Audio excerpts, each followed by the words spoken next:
Hey everyone, welcome to the Generation Y Conservative Podcast. I'm glad you could join us tonight in the live stream. You may be wondering why we weren't here last week. Well, the government shut down. Yeah, I know. So what else could we have talked about, right? Yeah. No, we had some time off for some medical issue stuff once again, actually. So we are back tonight. We got a lot of really funny topics tonight and some other fun things going on, which he'll be working on throughout the show since he's a procrastinator. But let's see here. We have great news because Super Bowl is coming up next week and the Eagles are going to be in it. You know, you're a Cowboys fan, so of course you're happy about that. Oh, I am. I am happy to see the heartbreak. Yeah, we'll see. We'll see. Happy. We also have men's fashion is resembling women's fashion just a little too much right now. A woman has gone viral for war painting her face with her own menstruation blood. We'll get into that. Yeah, that's a fun one. Yeah. We'll talk about, you're going to like this. We're going to talk about tantric sex and sexual harassment in regards to a circus clown and the beloved Barney the Dinosaur. Oh, all right. I know, yeah, buckle up for that one. Yep. A CEO of a popular new clothing business is in hot water after posting on Facebook that he gets a kick out of meeting people that heard about his business through conservative media because they're gullible effing idiots. Did you hear about this story? I did. Who will buy anything you tell them to. I think his business is going to be suffering a little bit. Yeah, from probably. now on. Senator Cory Booker and Cher. What do they have in common besides being progressively left? Yeah, same vocal tone probably. Well, actually, it has a lot to do with their progressive messaging and how it's very hypocritical of what's going on right now, especially with what they're saying.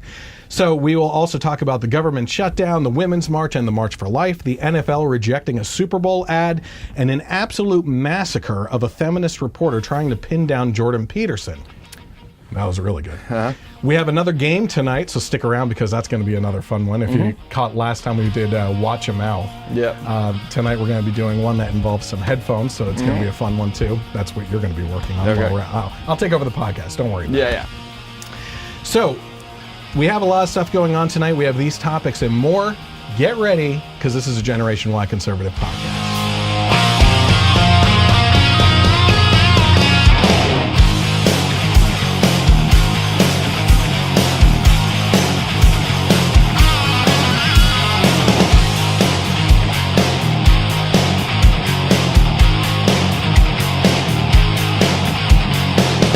All right, so welcome to the Generation Y Conservative Podcast. Again, thank you for joining us tonight. If you're watching right now, you're watching on Facebook with the live podcast that we do every week, and you never know when it's going to pop up. So go to the Facebook page, hit like, then go to notifications and get notifications for when we do go live so you can tune in. Also, more importantly, I don't know if you saw this news too, YouTube has changed its algorithms again, as far as how people can make money. So while we were right there about to make money, again, they pushed the goalpost out even farther? They just threw the goalpost down further down the field. So now we're fighting because you need a certain amount of subscribers to the channel as well as viewing hours. We were at the last goalpost, so to speak, was 10,000 viewing hours, right? We were at 8,000 for last year. Like, that's pretty great for a first year run and everything. So 8,000 viewing hours we had racked up. Now it's at now it's only 4,000 viewing hours, but you need 2,000 subscribers. Okay. We're a little short of that. Yeah. So go to the YouTube channel, hit subscribe, share it with your friends and everything. Share this podcast right now. Just go to the bottom of your feed there and hit share and share it with friends and everything. Also, you can find me on Twitter at Gen Y Conservative without the E on the end. You can always interact with me there. I'm usually a little bit more active in the morning as I'm working and everything, so it's kind of fun there. We don't have any charities this month. We haven't yet, so we'll get back into that next month. But so let's get into some topics. All right. So the Super Bowl this year is going to be the Philadelphia Eagles and the New England Patriots. Yeah. So I'll let you go ahead and say what you want to say. I know you want to get your bashing in right away. Since, I mean, you guys will do it to yourself in a week or two, so I don't really have to do much. I remember I was telling friends how, during the championship games, 3 of the 4 teams have never won a Super Bowl, and then the other team was the evil Patriots who always win, right? So I was like, man, it would be cool if a team that's never won would win. Unless it's the Eagles, nothing would make me happier than to see the evil Patriots dash their dreams yet again. Yeah. Well, I will say, as a Cowboys fan, my favorite team is the Cowboys and whoever is playing the Eagles. And then my next favorite team is whoever's playing the Giants. The last 2 weeks prior to the last playoff were not good for the Eagles. And they still got it by, right? Yeah. And Nick Foles was overthrowing everyone. Yep. And they just weren't able to make plays. And it seemed to be more defensive plays that won the games. And then this week was just a complete turnaround. I honestly didn't even expect them to make it this far, but then seeing how they played, if the 2 games this past weekend were any indication of what these 2 teams are going to play like, the Eagles have it. See, here's my take on it, okay? I think that it's highly, highly, highly unlikely that Nick Foles and the Eagles will have 2 games in a row like that, especially against the best coach team in the NFL. The NFL refs? Is that what you're talking about? Nope. I mean, I'm not a Patriots fan, even though I technically should be. I was born in Rhode Island. My dad's a Patriots fan, but when I was a kid growing up, they were awful. They were like the Cleveland Browns, and he did a bad job of taking. That bad? They were bad. They were really bad, and my dad did not do a good job of bringing my brother and I under his wing. Raising us in the family team. Yeah. So we were brainwashed by our uncles, who were both like 15 years younger than our parents. So when we were kids, they were teenagers. They were cool. Everything they liked, we liked. Why they like the Cowboys, I don't know, because I remember '89 when they were 1-15. So they weren't like great yet, but it is what it is. So we'll see. Yeah. I think I don't know if hold on one second, because I know that we have the wife already said go Patriots, of course. Yeah. So see, I don't know, they always find a way, whether it's with refs' help or not. And in this case, against the Eagles, I hope they get all the help they can from the refs. That's their favorite. That's the most important MVP of the team. Yeah. I hear Eagles fans will have a hard time finding a place to stay in Minnesota, considering how their fans treated Viking fans here. Listen. Oh, don't act like it's an isolated incident. Excuse me. Are you talking about the beer cans being thrown at the Vikings? Well, no, there was other stuff too. There's all I gotta say is. Only in Philadelphia do the fans get knocked for giving free alcohol to someone. Okay, when do you ever hear about people complaining until it's a Phillies fan trying to give you free alcohol? They were full cans. How dare they? Yeah, catch one. You're just as bad at catching the pass as your team was, apparently. Well, you know what? As bad as some of that stuff was, they expected a lot worse activity in the city afterwards, and it was crazy. Yeah. Right? But by and large, the city itself said that the fans acted great afterwards, and there were barely any arrests. By Eagles standards, yes, it was pretty good. Only 200 arrests. That's it. Was it 200? No, I'm just kidding. Yeah, I was going to say that. I don't even think it broke 100 arrests. Whatever. All right. So the other big thing that happened, we kind of alluded to it earlier, was that the government shut down for the weekend. Yeah. Again, this is something that comes up all the time when government shutdowns are talked about, is the only people that don't show up to work are non-essential employees. If you were to go to any private sector job, and the boss or CEO, president or whatever, or owner, sat down, looked over the books, and found non-essential employees, they would be gone by the end of the day and not coming back at all. But when us taxpayers are paying for them, then it's fine. Just keep them on. Charity cases. And not only that, we'll pay them when they come back for the time that they were off. It's just we just need to get it rolling again. So what's the point? It's so stupid. And not only that, so what ended up happening? The Democrats caved. Yep. That is very unlike the Republicans to not be the first ones to cave. But the polls were showing... when you got Trump as the man, we're not caving. The problem is that the polls were showing that the media was going against the Democrats, and the public was too. It was over 70% of the public was actually saying, no, this is a Democrat shutdown of the government, and they are the ones to blame. Yeah. Because you're basically holding hostage the government over foreign affairs. Yeah. Right? I mean, the reason why the Democrats were holding out were for DACA and the Dreamers, right? Which I have a segment I'm going to be coming up with next month. I'm going to be heading down to CPAC and sitting down with a couple friends of mine and everything. And Kira, who is a brown conservative, as she likes to say. Was she in that video you posted? Yes. That she actually was a friend of yours? Yes. I met her at CPAC 2 years ago. I just talked to her on the phone the other night, too. Yeah. But she said she would be willing to sit down and talk California politics because there's been so much going on the past year, right? Yep. In California. And one of the things I said to her was, how is it that California becomes a sanctuary state, and yet all these news articles are coming out in regards to California of booming homeless populations in Los Angeles, San Francisco, and all these other California cities, right? So you are essentially inviting in a mass amount of people from outside the country to come in and be taking care of your state when you can't even take care of the people that are there. Yep. It's a mess, and it's going to become even more of a mess over time. Yep. It's just destruction, and good. Unless New California becomes the thing. And we'll be talking about that tonight, so we'll get into that as well. Yeah. Okay, so the Daily Wire is reporting that the male dress is now on the rise. So this is the fashion statement I was talking about earlier. According to 25-year-old fashion designer Alejandro Gomez Palamo of Spain, gender fluidity is a way of life he hopes that future men can share. Can't beat that breeze. Gotta air it out sometimes. Yeah. Palamo typically... This is nice. Yeah, you're going to get a lot more manspreading. And then you're going to have to mansplain while you're manspreading. Palamo typically has his male models in plunging necklines with transparent dresses embroidered with pearls and sequins, according to Yahoo News. First of all, okay, let's just go off of that. Plunging necklines. Why do women wear plunging necklines? To accentuate certain features that are there. Yep.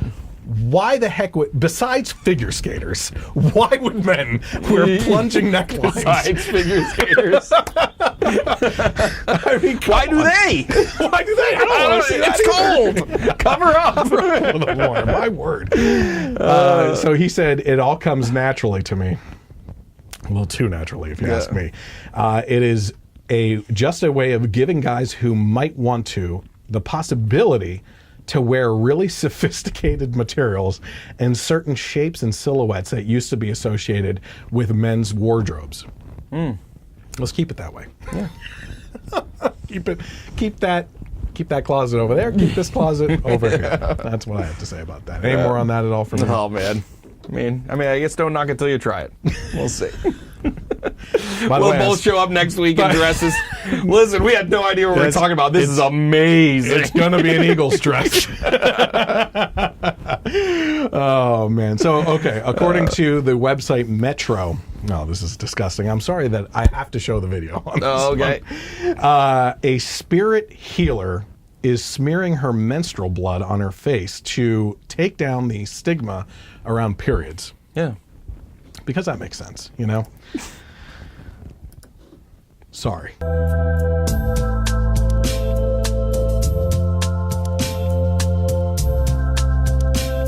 And that's enough. That's all we'll show that. Meena Jade is a self-proclaimed blood witch and spirit healer who's dedicated to reclaiming the feminine through embodiment and sisterhood. Listen.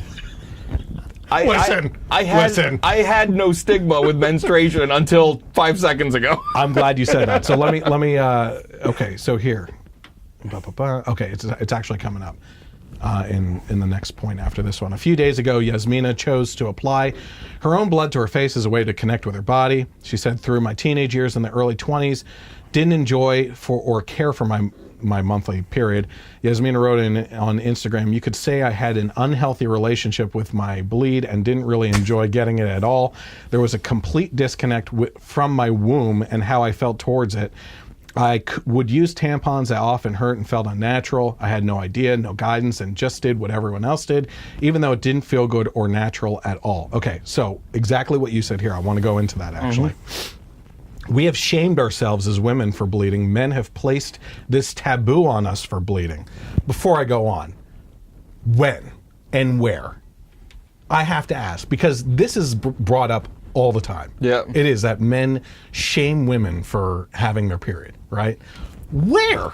I've never heard of that ever. First of all, I know I haven't. Yeah. Because it is a natural thing. I don't want to hear about it. I don't want to see it. You know what I mean? Yeah. But shaming. Okay. But I've never seen in high school or college or anything like a guy pinning a girl up against a locker and like making fun of her for that. Yeah. I've never seen it. No. I've never seen shaming. That's because we go to white privileged schools, I guess. That's true. That's true. Yeah, we're just a bunch of privileged. It's a time to reclaim our power through reclaiming that which comes naturally for us. It's a blessing. As a way to reclaim the power, Yasmina now does a ritual each month which involves connecting with her womb while she bleeds, using a cup so she can see it and then use it in her garden or apply it to her face so she can learn a greater love and respect for her body. When Yasmina shared a photo of the ritual online, she received backlash from people who called her sick. What? Why would they do that? Who would think such a thing is out of the realm of sanity? I wonder what her thoughts are on the children that grow inside of wombs that she cares so much about. Well, she's since created a video to explain why she feels her ritual is so powerful, how she hopes sharing her experience will take down the shame and silence around the process. So, brings one question to mind, doesn't it? Does Pocahontas Warren practice this kind of ritual? I don't know. Questions that need answering. Need answers. Or not. Yeah. Speaking of clowns, a Big Apple Circus clown has resigned over sexual misconduct. No one is safe. Need I go further? All I have to say is if you walk into a room and you smell cotton candy and whiskey, you should turn around and walk out. Okay? Because something's about to happen and it's not going to be good. And you might hear some...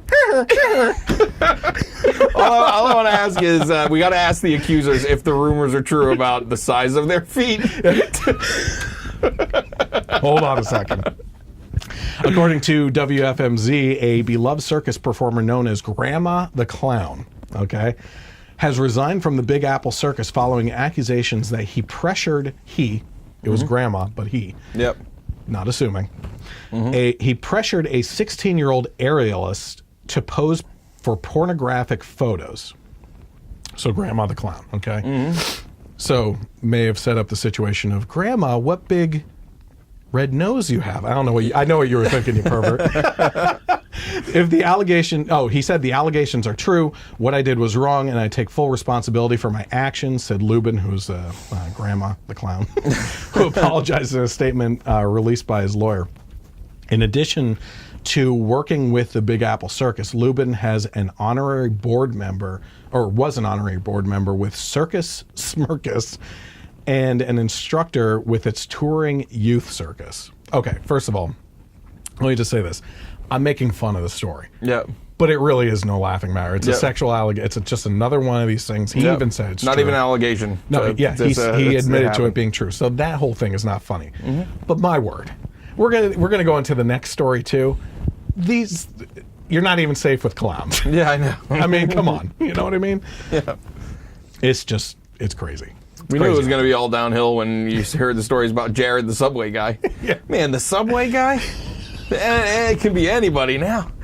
That was a couple of years ago. I'm surprised all that stuff didn't come out since then. Yeah, this stuff happened earlier. Do you know who else is in trouble right now? David Copperfield. Oh, couldn't make these things disappear. He got caught putting a roofie into a woman's drink. Oh, how are you, David Copperfield, making statues disappear and you get caught putting a roofie into it? I know. I think it's a false accusation. His sleight of hand is not off game. I'm saying this is a false accusation. Yeah. I say nay. I say nay to that one. I do not believe this story. The one I choose to not believe is Stanley. That's crazy. Come on, I'll make you a superhero. Yeah. So, while we're on the topic of childhood nightmares being brought to light as sexual deviance, the Daily Mail is also reporting that the man who played Barney the Dinosaur is now a sex guru who boasts of romping with clients without a condom. Oh, this story just gets better and better, let me tell you. David Joyner, who's 54 now, played the purple dinosaur between 1991 and 2001 on the hit PBS children's show Barney and Friends. Today, Joyner is a tantric sex guru who promises to unite his client's mind, body, and spirit through tantric massage and sex. He insists there are similarities that one might suspect, and says he even used his tantric training to survive the 120-degree heat inside his T-Rex costume. Oh, gee, what the heck was he doing in there? Giving those kids hugs? Kids. Oh my gosh. The energy I brought up while in the costume is based on the foundation of Tantra, which is love. Everything stems, grows, and evolves from love. Joyner finds orgasm and sex the best way to unblock that energy without a condom because they block the energy. So I was thinking about this, right? So maybe his song in his head was, I love you, you love me, let's unblock this energy. God.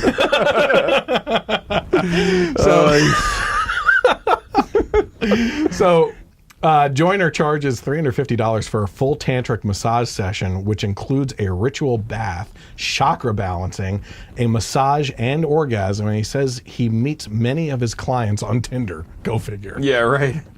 Because Tinder's a clean place to go. Yeah, totally. It could also be breaking California solicitation laws, which make it illegal for punters to pay for sex. I don't even know what that punter means. Joyner believes he has got around this by getting a cop friend to help create a contract for clients, which states they are not law enforcement or part of a sting operation. His first session is free. Oh, okay. Which he believes sets up legal consent. However, subsequent sessions that are charged for could potentially put Joyner at risk if any of his clients ever complain to the police. That seems unlikely, though, judging by the gushing testimonies on his website. One woman says she got only... some skills. Listen. Yep. He's got those little T-Rex arms. Yeah. One woman says that she only experienced her first full-body orgasm at the hands of Joyner. Another, titled, I Bow to the Master of Healing Pleasure, claims that each time she met with David, she was transported to a delicious and deep realm of pleasure. Oh, that's gross? Is that gross? Many of his clients appear to be in their 50s and 60s from California, which means other dinosaurs. So, yeah. California 50 and 60-year-olds, too. Oh, Jesus Christ. So... we have a visitor. What's up, buddy? So according to The Blaze, the CEO of ScotteVest says his company markets to Fox News viewers because they're effing idiots.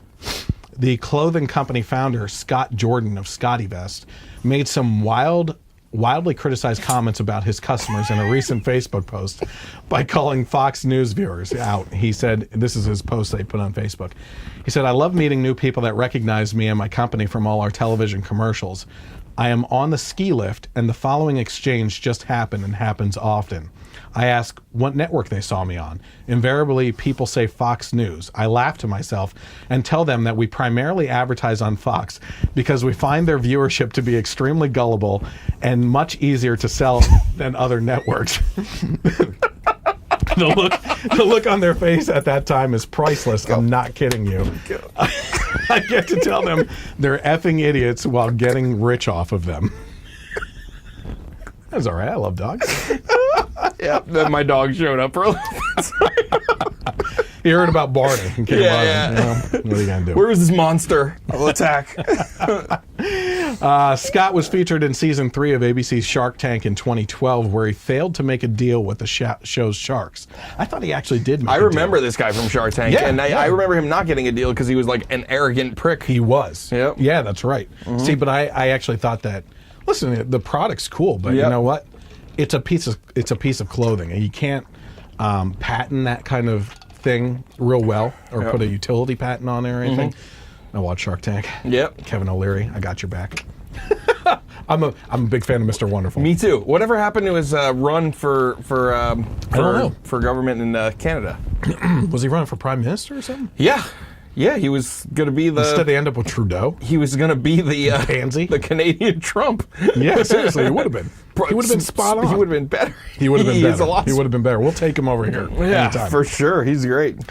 So anyway, so this post that he put up was on January 14th and has since been deleted. But on Friday, Scott published this apology on Medium. I'm profoundly sorry. I'm profoundly sorry for my horrible and offensive remarks. This past Sunday, I posted on my personal Facebook page an incredibly rude and inaccurate statement about ScotteVest's TV advertising on Fox News. On Monday, I removed the offensive post and posted an apology on Facebook. I have since deactivated my Facebook account, and the apology is no longer available, so I'm writing it here. To those that I called gullible and idiotic, I am truly sorry. Now, his director of communications, Luke LaPala, he said, Mr. Jordan retains his CEO and co-founder titles, but he is not involved in our daily operations. He is CEO in name only. He bit the big one on that one. Too late, buddy. Yep. Too late. And you know, it's a shame for his employees, like, because this is everyone's going to suffer. But there's going to be downsizing, and those people, some of those people are going to get laid off. It's guaranteed. Yep. Yeah. Idiot. Listen, you can't. First of all, it's bad enough when you're an employee of a business and you are seen as a representative of them and you're saying stuff. Yeah, yep. But for the CEO to say something, you just hurt everyone in the company. So, yep. I don't feel any pity for this guy. Yep. I do feel bad, like you said, for the employees. Yeah. Any more on that?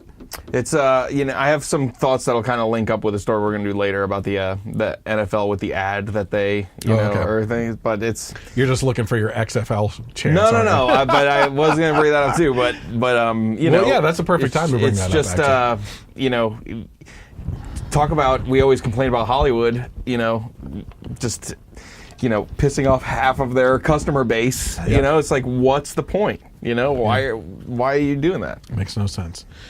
According to the New York Post, new traffic laws went into effect on Monday in the Bergen County borough of Leonia, just west of the Big Apple. This is in New Jersey, by the way, where violators will face $200 fines in the next 2 weeks, starting in the next 2 weeks.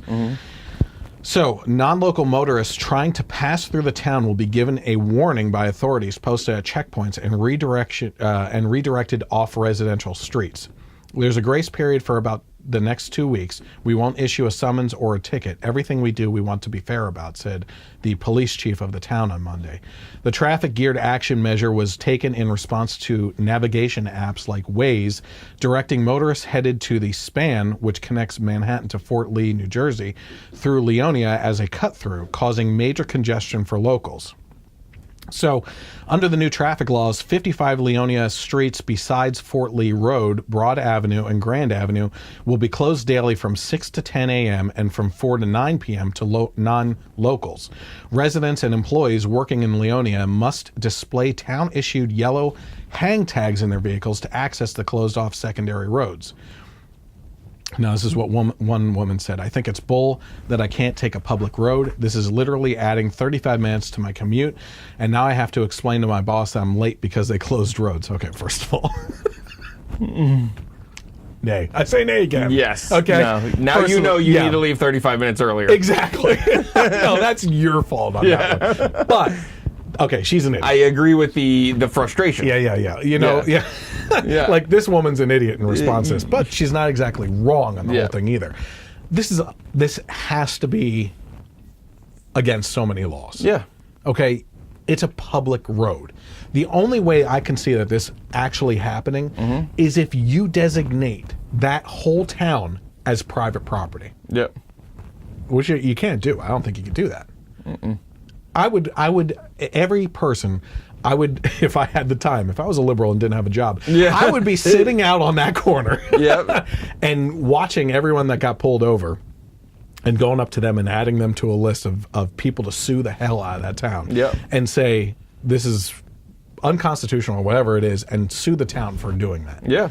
Like, listen, I understand that Waze it's the app's fault and everything for redirecting traffic through there, and that it's causing a lot of buildups for the local community, which I'm sure would piss off the local community. As a resident, I would be pissed. But you're not breaking any laws there. Yeah. You know, what the town is doing is illegal, not what the motorists are doing. Yeah. Yeah, that doesn't make any sense at all. It's ridiculous. Yep. Well, lady, you got to leave 35 minutes earlier. You'll be on time for work. That's horrible. Give me a break. I have to explain. I'm late again. Sorry, but they shut down that road. What am I going to do? Yeah. Leave early? Hell, no. I saw a really funny video. I don't know if you posted it. I think my dad might have posted it. Of a millennial job interview. Did you see that? I saw it, but I didn't watch it. It was funny. Yeah. Oh, I'm going to need you to be ready to go by 8. She's like, 8? But I stay up talking to my boyfriend in Paris till 3 in the morning, and then I get my mocha chai latte, pumpkin spice, whatever at 10, so I can be here by 10:45. Yeah, this isn't gonna work.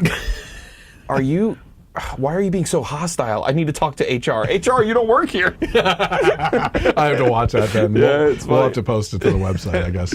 Okay, so here you go. You're getting your chance here. According to multiple news sites, one of the most controversial topics this week is in regards to a veterans advocacy group accusing the National Football League of censorship for not accepting its advertisement for the Super Bowl.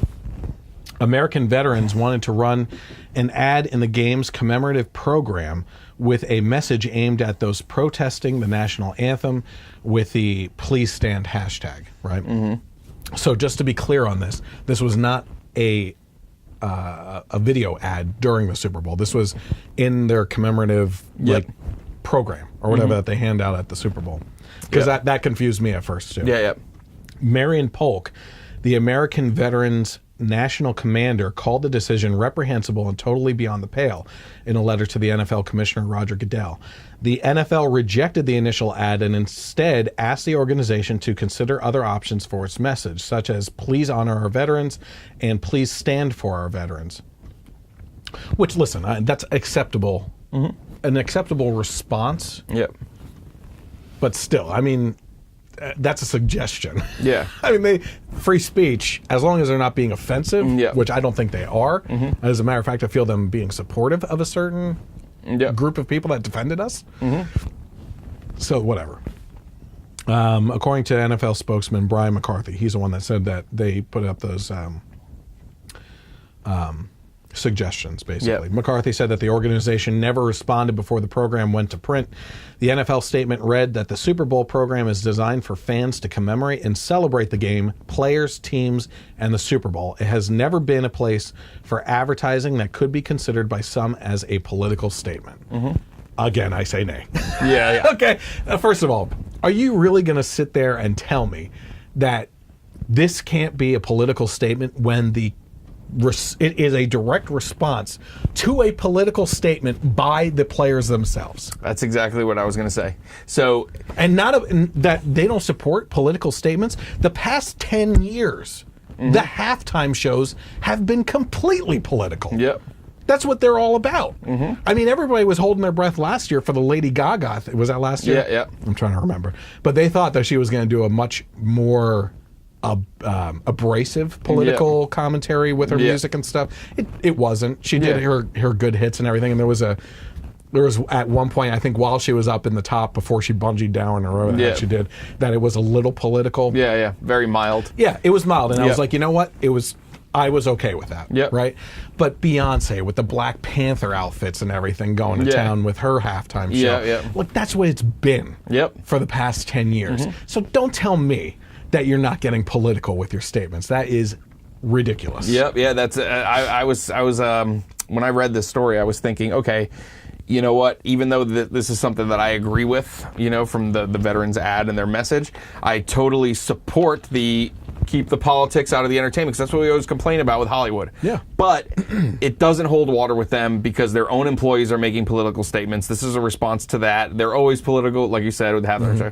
Tell you what, there will be no Black Panthers in the XFL Championship halftime show. Go ahead, talk about it. So today, Vince McMahon from the WWE announced that the XFL is coming back in 2020, and pretty much straight up said during the press conference, there will be no kneeling during the national anthem of XFL games. No, there will not. And I personally was unfamiliar with what the XFL was. Yeah. Okay. Maybe I'm just really that out of it with what was going on at that point in time. It got back into the media last year because ESPN did a 30 for 30 of like the rise and fall of the XFL, and it was a really well done documentary about the whole process and everything. So that kind of brought it back into. So go back. Yeah. You said it was 2000, 2001 when it launched. Okay. He announced it in 2000. It was like a wilder kind of version of football, like. The cheerleaders were a lot more scantily. He brought like a lot of WWE of that time's elements into it, Wrestlers would show up at games and talk. Jesse Ventura did commentating, stuff Lord. like that. Listen. So did you see what happened right there? If he was wearing his tinfoil hat, that wouldn't have happened. Yeah, there was no. I remember there was no coin toss. The two players lined up, and the ball was 20 yards out. And they literally had a race for it. That's kind of cool. Yeah, they did. They did a lot of cool stuff, and a lot of the things that they imagined have made their way into the NFL. I think one of the big ones was the aerial cam. Like the XFL innovated the area, the three wires and everything. Yep, they innovated that, and then a bunch of other things too. Okay. So go into, because we were discussing this. Well, you showed me the promotional video that they basically put together today, and showed me some of the different things that were going on. So talk about some of the differences between the NFL and the XFL and what we can expect at least to change. He claimed that this was.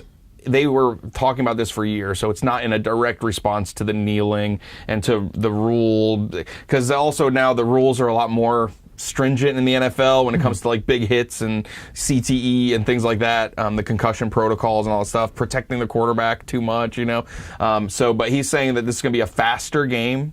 They want to keep games to about 2 hours, so will there be a halftime? Do we need a halftime? And you know what? Do we need a halftime? I mean, it's literally when halftime comes, we're like, what the heck? It's like the Patriots aren't even really discussing what they're going to do. They're just talking to the refs about what they should do. Oh, yeah.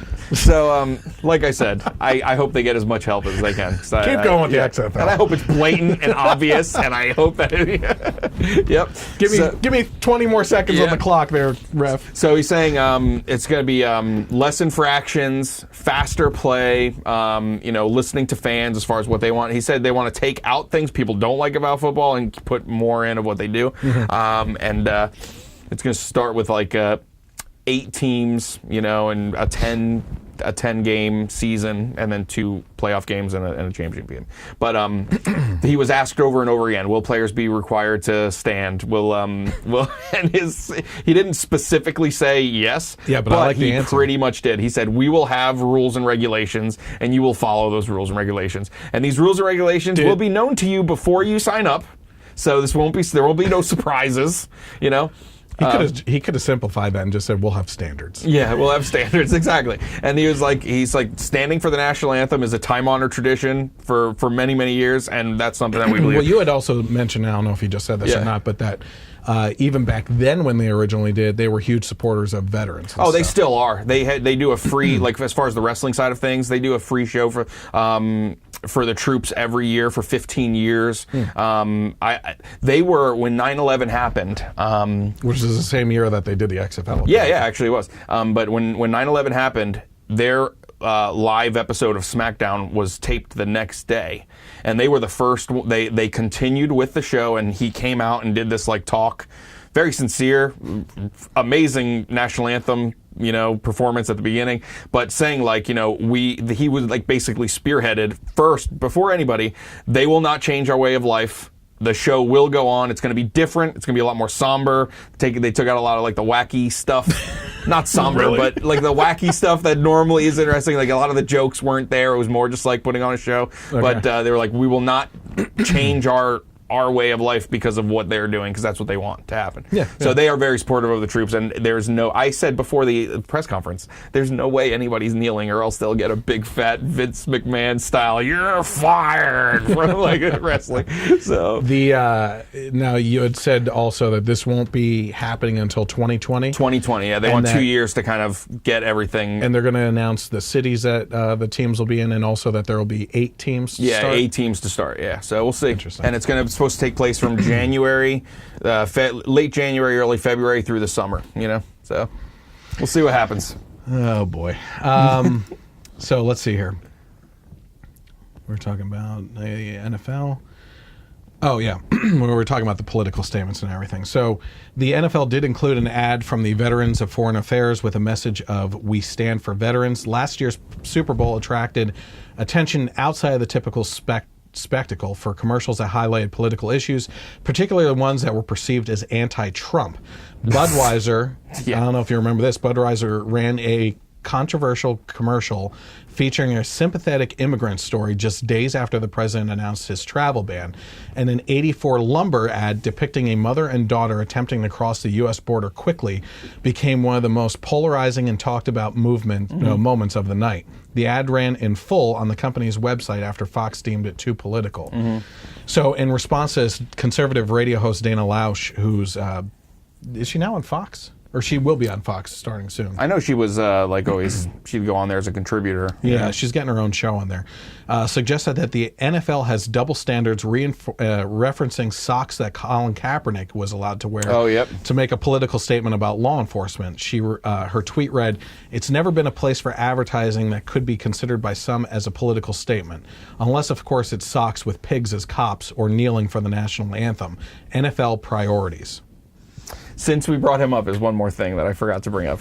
Vince was specifically asked about, will Colin Kaepernick or Tim Tebow, or there was another player too, I forget who. Johnny Manziel. Okay. Will they be welcome into the XFL? His response was awesome. He says, we not only want a high quality of football, but we want a high quality of person. Oh, yeah. Well, you said, too, that... if someone has a DUI, they will not play in the XFL. So forget any other crimes or and actually, there's a wrestler accused of rape. He's the current cruiserweight champion. He was suspended and then fired the next day. Good. So... I'm all for standards and principles. Yeah. So now, he's like, if Tim Tebow wants to come play for us, that's great. But then he was asked again about Kaepernick, and he was like, we will have a high standard of person. And I thought that was a great. Oh, boy. Yeah. All right. So San Francisco 49er Eric Reed, who was one of the first NFL players to join Kaepernick's protest, wrote in the New York Times that the protests were not aimed at disrespecting the military. It baffles me, again, we're going to talk about something that we talked about in previous podcasts here. Okay. It baffles me that our protest is still being misconstrued as disrespectful to the country, flag, and military personnel. Now, before we even go on with that statement that he's making here, again, I've gotten into this argument with Matt, who's been on the podcast, right? Uh-huh. That if you're doing a protest, okay, we're just going to go through the basics of this. Their protest of kneeling is because of the abuse of the police departments against minorities. Yeah. Okay, the abuse of power and everything. If your protest is in response to that, to bring attention to that issue, and the rest of the country, in majority, sees it as disrespect to the flag and the country and the military, okay, then your messaging is wrong. Yep. Immediately stop, reevaluate what you're doing, and do a different protest to bring attention to the issue. Instead, they keep on doing it. It's the definition, literally, of insanity. Yeah. You keep on doing it over and over again, hoping for a different result. They're still pissed off at you for disrespecting the military, and you are surprised that it's being misconstrued, Yep. change up the tactics. Yep. It makes no sense at all. Yep. Well, anyway, okay, we'll go on with what his statement is. We choose it because it's exactly the opposite. It has always been my understanding that the brave men and women who fought and died for our country did so to ensure that we could live in a fair and free society, which includes the right to speak out and protest. Yeah, the right is there. You're just doing it wrong. Yep. So, okay, anyway.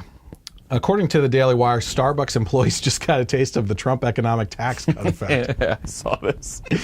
We're going to go through a pretty good list, too. And I only wrote down some of the big ones that you would actually recognize. Dave Ramsey actually just talked about the whole list, too. Yep. I'll lead you to the website, too. Starbucks announced that it's joining the growing list of businesses nationwide who are passing down some of those massive tax savings to their employees. That's so weird, because the liberals said that companies would never do that. Yeah. That's exactly what Dave Ramsey said. Specifically citing the GOP's tax reform bill, Starbucks announced this week that it will be giving its employees pay raises and stock grants. To throw more salt into the permanently open progressive wound, Starbucks says it's also using the tax break to help it move forward with some pro-family measures. The Seattle Times reluctantly reported that all employees will soon be able to earn paid sick time off, and the company's parental leave benefits will include all non-birth parents. Starbucks Corporation said Wednesday that the changes affect about 150,000 full-time, part-time, hourly, and salaried employees, most of whom work as baristas or shop managers. The new benefits apply to workers at more than 82,000 company-owned stores, but not at the 57,000 licensed shops like those found inside supermarkets. So the pay raise will begin in April, which the Times notes is the second increase employees have enjoyed this year alone. Okay, so that's the second one. Baristas currently make just under $10 an hour. Employees at the stores, bean roasting plants, and support centers will all receive at least $500 in Starbucks stock on top of what they were set to receive this year. The additional paid sick time begins to accrue in July. The total cost of the company for the changes is over $250 million, which they can afford because of the massive tax breaks given to them by the Republicans and signed into law by Trump. So again, what we're saying was, before these tax cuts even happened, one of the main things that Trump and the Republicans were saying was, listen, this will provide more money for the companies to pass down to their employees. And of course, the liberal mantra when it comes to companies, trickle-down economics doesn't work. Exactly. So that's proven. Yeah, it's exactly what they've always been saying. And on top of that, there's this mentality and this projection out there that corporations and businesses are only in it to absorb as much money as possible and give golden parachutes to the higher echelon of employees, right? Yeah. So instead, what you're seeing is a very extensive list on this website that I will point people to in a second here, of massive companies in the world that are benefiting from this, and their employees are benefiting from this. Okay? So the number of companies, many of them major corporations, are passing down the benefits. The Republican slashing of the corporate tax rate from 35% to 21% continues to grow. I will just say this. That's a 35% to 21%. That is massive. Okay. Yeah. Personally, I would have loved to have seen it on par with Ireland, which was 13%, because that brought them economically out of a hole. Yep. So I went through the list on this website, and you can actually go to www.atr.org/list, and that is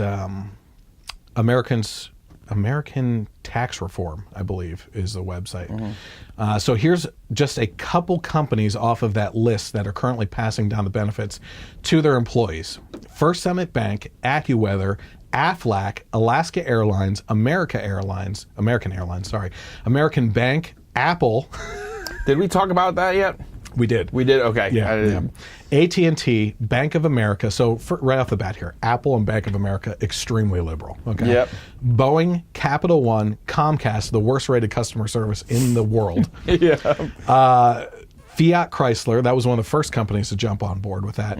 Fidelity Bank, Hartford Financial, Humana, INB Bank, JP Morgan Chase, JetBlue. All these evil banks. Bastards. All these evil banks. M&T Bank, Nationwide Insurance, People's Bank, PNC Financial Services, Southwest Airlines, Starbucks, as mentioned earlier, which is another extremely liberal company, SunTrust Banks, Travelers Companies, which I believe is Travelers Insurance when I was looking at it, Thermo Fisher Scientific, Verizon, Visa, Walmart, Walt Disney Company. That's just massive ones right there in like a subsection. Waste Management, Wells Fargo, Wynn Resorts, and more. Those are just the ones that people immediately recognize that I wrote down as I was going through the list, and I was scrolling through this list.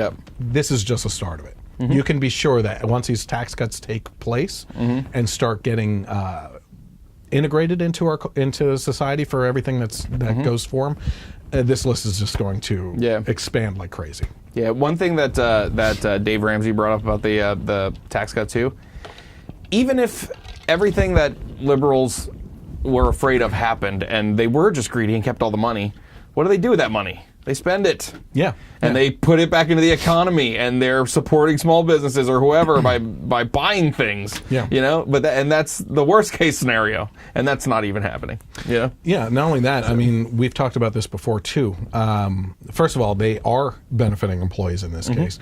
But even if they weren't, when you put an increase on tax to corporations, they don't pay it. No, people get laid off. They cut benefits, and this is stuff that we've seen. I mean, I'll never forget when Obamacare went through, and our health benefits at where we were working doubled. How much we had to pay out of each paycheck doubled, like overnight. You know, and if you remember when I was working with you there, how often was I telling people, you don't understand what's coming, you don't understand what people just voted for, and I laid out exactly what was going to happen, and it all happened. And then my dad, with the company he works for, especially because of Obamacare with medical devices, all of his benefits were cut. You know, they're like, because they just passed down so. Even if you think that the benefits don't trickle down, the negatives definitely trickle down. Yes, definitely, and no doubt. And that's what Billy just said here while he was commenting on the podcast here, and that's exactly what I was leading to with it. Is that when you increase a tax on a business, they don't eat that cost. They don't look at it and say, crap, you know, we got to pay more in taxes this year, so let's see, we'll cut the CEO's pay by this much and all these other employees by this much, and we'll just absorb this cost. What they end up doing is passing that along as a fractional increase to the cost of the product or service to the consumer. Because they're not going to eat that cost themselves. So what happens? We have a group of American people that bash and demonize corporations in this country that are giving jobs to millions of people, supporting families with benefits and all, and they demonize these corporations and make them pay more in taxes, and who gets screwed in the end? The people that voted for it. And they don't get it. It's like reaching around and spanking themselves. The big thing too is the Apple one. I mean, it's a perfect example of, our taxes aren't so crazy that we can bring two or 350 billion with a B back into the U.S. The amount of money that Apple is investing in the United States is more than the annual GDP of the Philippines. That's insane. It's crazy. I think. I don't know what comes from the Philippines, but it sounds crazy. Manny Pacquiao, and that's it. Billy made another good point. I said that the people that get screwed by are the people that vote for it, but the people that didn't vote for it are the ones that get screwed too. That's a good point. He should come on the podcast sometime. I've invited him. Anyway, in another Daily Wire article, apparently a troll used a photo of a disabled girl to promote eugenic abortion. So, do you actually see this? I think I saw the post that you put on. I didn't put the photo up for everyone to see on here, but I will add it into the YouTube version. Natalie Weaver, who co-founded Advocates for Medically Fragile Kids in NC, I'm guessing that's North Carolina, expressed outrage over the vile post featuring her 9-year-old daughter, Sophia, and urged Twitter to remove it from their site. Sophia was born with Rett syndrome and has a facial deformity. The account using Sophia's photo to promote abortion at Obsidian Smoke, I think is how you say it, has since been suspended. The post that originally accompanied the picture read, "It is okay to think that every child matters. However, a lot of them do not. Hence the amino test, which should be a mandatory test. And if it proves negative and the woman does not want to abort, then all bills accrued after that is on her and the father." It's disgusting. That is absolutely disgusting. This girl is, and I think I said this. I said it on my post. Essentially, this girl was born to parents that are absolutely in love with the child, adore the child, and brought the kid into this world knowing probably what was going to happen and doing it because life is life. Yep. Right? It's a respect. It's a love right there. It's a parental love, obviously. I'm sure the whole family loves that, Sophia and everything. But for this person to take a picture of this child and use it is vile. Yep. Vile is beyond disgusting to me. Yep. I mean, we've had our talks about being pro-life and that there's, in my mind, absolutely no excuse for abortion. Absolutely, because give me the worst case scenario. 0.1% of abortions, the one percentage statistic that everyone boasts about all the time. Well, you're against abortion, of course, but what about the women who are raped and incest and stuff? Okay, you're talking about 0.1%. Okay, and then I always tell them, I'm a product of rape. My grandfather was direct product of a rape, and without him, if he had been aborted, which the family wouldn't allow at the time, there would be 27 less people in this world today that are a direct result of that family tree. Yep. What do you have to say now? Can good things not happen from that? Yeah. Essentially, it was an adoptive situation when it ended up happening there, but it's ridiculous. You know, you can always err on the side of life. Yep. There's no bad reason to err on the side of life. Yeah. Now, speaking of life, according to the most recent data available, the United States has an estimated termination rate for Down syndrome specifically of 67%. 67% of babies that are tested in the womb that are shown positive for Down syndrome are aborted. Okay, these are statistics between 1995 and 2011. And I'm sure you know this. A lot of those tests turn out to be wrong. Yeah. So there's a lot of babies aborted based on false data, essentially. And you don't really know for sure until the baby's born. Yep. How many kids are lost within that statistic right there that was a false result of a test, right? So that's in the and any of those no more important than the ones that do have Down syndrome. Exactly. Yeah, I mean, if you're going to make this argument, you're already off to a bad start. Essentially.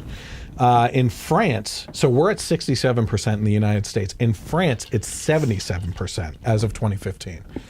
In Denmark, socialist country, 98%. And then we're getting to the pinnacle. No, Iceland, which we talked about in one of our previous podcasts.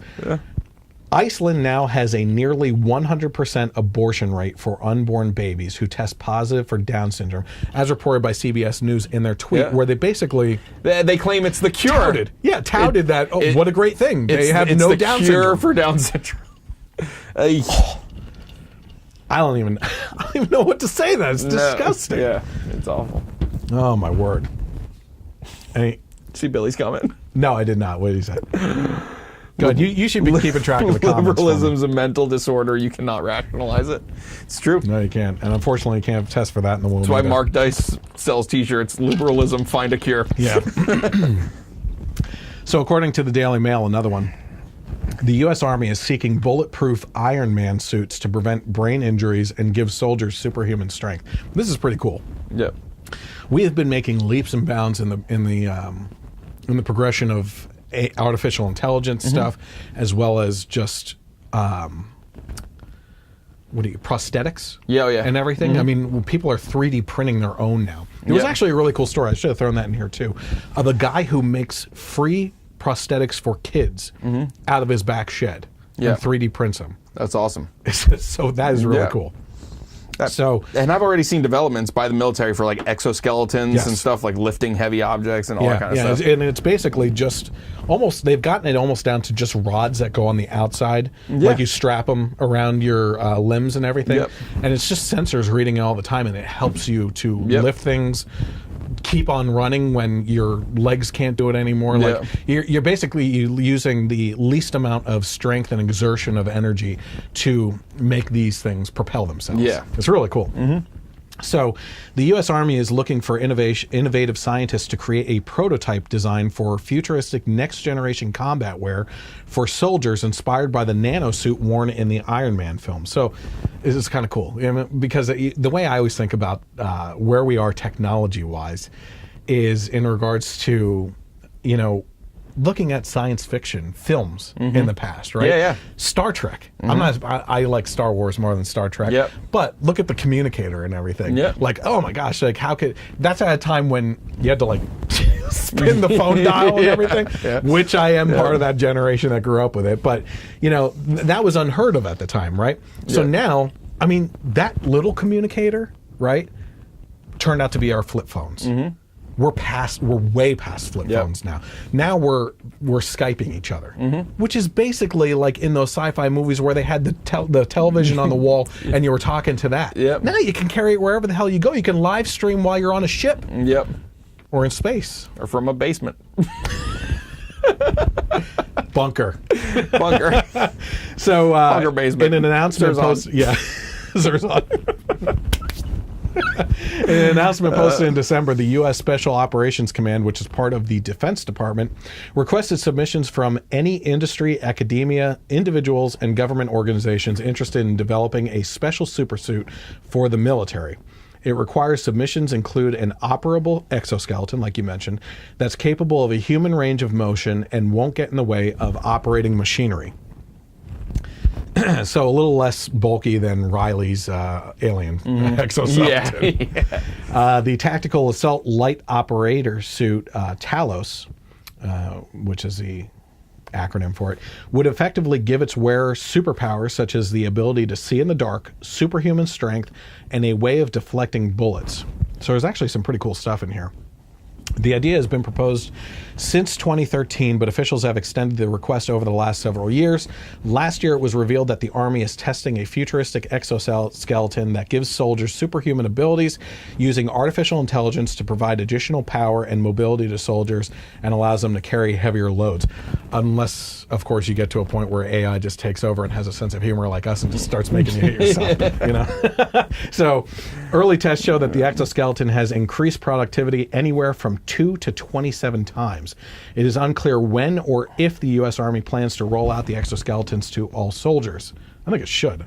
I mean, the more you produce, the less the cost gets if you buy in bulk, obviously. Costco, you need to get involved. Costco exoskeletons. Scientists at the Massachusetts Institute of Technology are developing a next-generation kind of armor called liquid body armor. It transforms from liquid to solid in milliseconds when a magnetic field or electrical current is applied. This is according to the Army website. It will also have nerves in the form of sensors that lie against the skin to monitor core body temperature, skin temperature, heart rate, body position, and hydration levels. That's pretty cool. It's just a kind of like the Batman's cape in the Dark Knight movies. Yeah, the apply the kinetic current energy, and it becomes solid. It's awesome.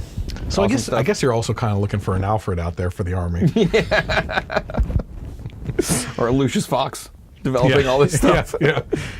Oh, those were the best Batman films. Anyway, any more on that at all? Any thoughts? No, I mean, it's cool. Yeah, just, You're thinking, aren't you? I added one, actually. Good, okay. He's got to work. I gave him 2 weeks to work on 10 political statements I don't think funny. I think that the assignment only came a week ago. And I was dealing with a leaking boiler and a swamp. Just give me a break. Whatever. So one of the stories we've been following now for quite a while, obviously, since it happened, is the Vegas shooting, right? Yeah. We keep on asking questions. What the heck is going updates? on? Yeah, what is going on? They basically identified the suspect said that there was a note left, didn't release what the note said. We know how many people died. We know the victims, right? We know essentially what kind of weapons he uses, including the bump stock, which was new to a lot of people, including myself. I didn't even know what a bump stock was until I looked into it. Which like sold out across the country right away then. Because they were banning it, of course. Yep. But besides that, you haven't heard anything. The other weird thing was that the security guard that got shot in the leg through the door only did one interview, skipped out on a massive press conference, and only did one interview like the next day on Ellen, where she threw softball questions at him. Yeah. Didn't even try to ask him any serious questions, and then gave money to a foundation in honor of him, and he's gone. You don't hear anything of him, right? This happened in a casino in Las Vegas. How has no video footage been released? How have we not seen what the letter read, right? What the heck is going on? It is, as soon as the shooting at the GOP baseball field happened, you knew everything. Immediately we found his Facebook page. He's a Bernie Sanders supporter, crazed Bernie Sanders supporter, and you knew everything about him. His family reacted. Everything went down. You knew what happened, right? Every shooting since then, the church shooting, find out everything, right? We don't hear anything. The media goes silent on this one. And not even the media is asking questions. It's ridiculous. So this week, there was a police revelation that could implode the lone wolf narrative in the Las Vegas massacre. So law enforcement officials admitted in court that they are looking into new charges against persons other than the shooter Stephen Paddock in the horrific Las Vegas massacre that took the lives of 58 people and left hundreds injured. Again, this was actually the largest mass shooting in American history. The admission came during a courtroom hearing as a lawyer for various media outlets argued that law enforcement authorities should unseal search warrant documents to help the Las Vegas community heal from the attack. Nick Crosby, the lawyer representing the Las Vegas Metro Police, said that the information could not be released because additional suspects were still being investigated. When the judge asked how long it might take for the investigations to be closed, Crosby indicated that it could take as many as 60 days. Like, they didn't have 60 days already. But there is another option. If the lawyer for the Metro Police cannot prove to the judge that releasing sealed information would have adverse effects in ongoing investigations, the judge may rule against them as early as next week. Today is the first time we've heard there are additional suspects out there. This contradicts what they have been saying. Sheriff Joe Lombardo has said there are no other suspects, said media lawyer Maggie McClenchie. McClenchie. So yeah, there was actually a rumor out there that this had to do with, first of all, ISIS claimed multiple times after the shooting. No, I'm sorry. Let's go back. ISIS said before the shooting that they would do something in Vegas. Then this happened, and they claimed at least 4 times that they were responsible for it.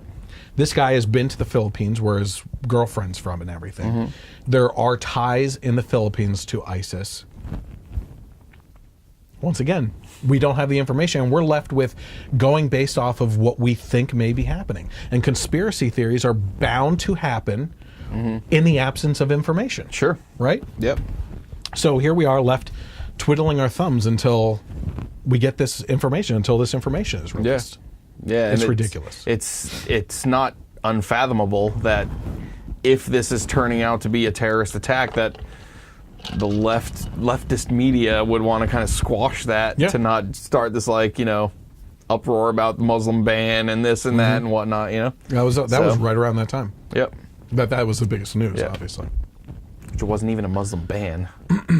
No, I still can't get over that. I still hate that it's still called that all the time. If it was a Muslim ban, then every Muslim country would have been on that list. Not 5 out of 40.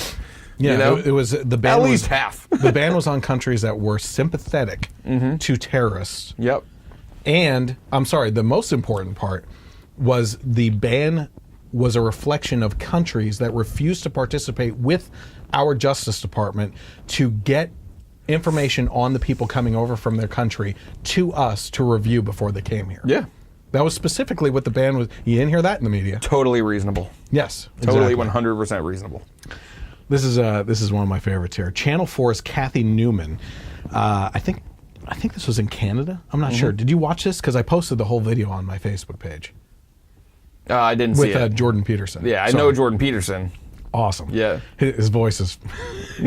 he's awesome, though. Yeah. So Kathy Newman interviewed Jordan Peterson recently and showcased multiple times that she was out of her league and ill-equipped to handle the intellectual debate that Peterson provided. So I pulled out one of my favorite. It is actually the favorite segment of this interview. One of my favorite exchanges happened when Newman posed a question to Peterson about why he feels he has the right to offend people by using the wrong pronouns. So let's take a look at that. Okay, you cited freedom of speech in that. Why should your right to freedom of speech trump a trans person's right not to be offended? Because in order to be able to think, you have to risk being offensive. I mean, look at the conversation we're having right now. You know, like you're certainly willing to risk offending me in the pursuit of truth. Why should you have the right to do that? It's been rather uncomfortable. Well, I'm very glad I put you on the spot. Well, I'm very glad that I've exercised my freedom of speech. You get my point. It's like you're doing what you should do, which is digging a bit to see what the hell's going on. So and that is what you should do. But you're exercising your freedom of speech to certainly risk offending me. And that's fine. I think more power to you as far as I'm concerned. Except you haven't sat there and I'm just trying to work that out. I mean, Gotcha. you have got me. I'm trying to work that through in my head. Yeah, it took a while. It did. Oh, that's great. Gotcha. Yeah, I saw the light bulb. Oh yeah. It just dimmed. Actually, it was pretty dim to begin with. Oh, that's fantastic. So this video is actually full of a bunch of... She was relentless in her questioning on... this had a lot more to do with the gender pay gap and everything, which Jordan Peterson just outright demolished and said does not exist. Okay.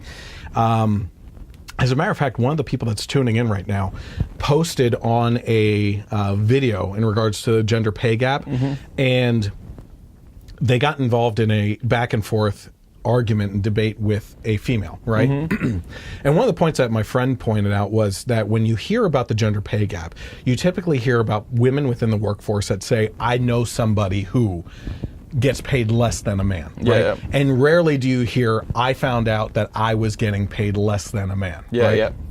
So he said, find me a person who's getting paid less than a man in an equal position, and I would like to hear their case, right? So one woman responded to him, and she said that she found out a year or two later that she was getting paid less than the man who was hired 2 weeks after her or before her or something like that for the same position with the same degrees and everything, right? I very simply posted under that. It's a very simple, straightforward question that is not brought up that often in regards to the gender pay gap. Did she negotiate salary? A lot of times, and this is just statistically known, women will go into a business interview and accept what is given to them. We are going to hire you at this rate. Is that okay with you? Okay, great, you're hired, right? Yeah. So what if the guy got in there, right? Same interview and everything else, and they said, let's say she was offered $35,000, okay, just to go off of that. And they go through the whole interview, and the interviewer's like, that's great. Okay, I want you to work here, okay? We're going to start you off at $35,000.